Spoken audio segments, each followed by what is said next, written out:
आणि सत्कार केला त्याबद्दल सुरुवातीला मी शिवगर्जना फाउंडेशनचं मनपूर्वक या ठिकाणी आभार मानतो।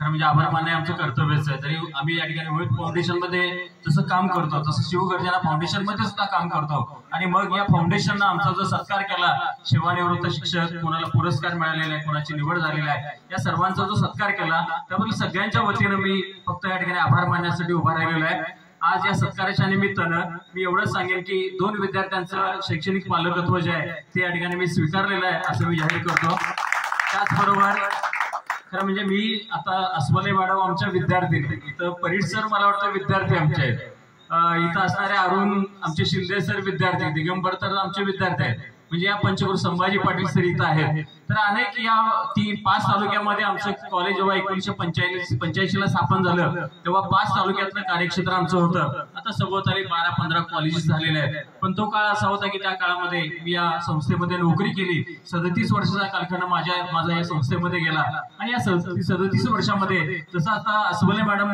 म्हणाल्या, विद्यार्थी आमचा केंद्रबिंदू। माझ्या आयुष्यामध्ये असं मी हेच केलं, विद्यार्थी हा केंद्रबिंदू म्हणून मी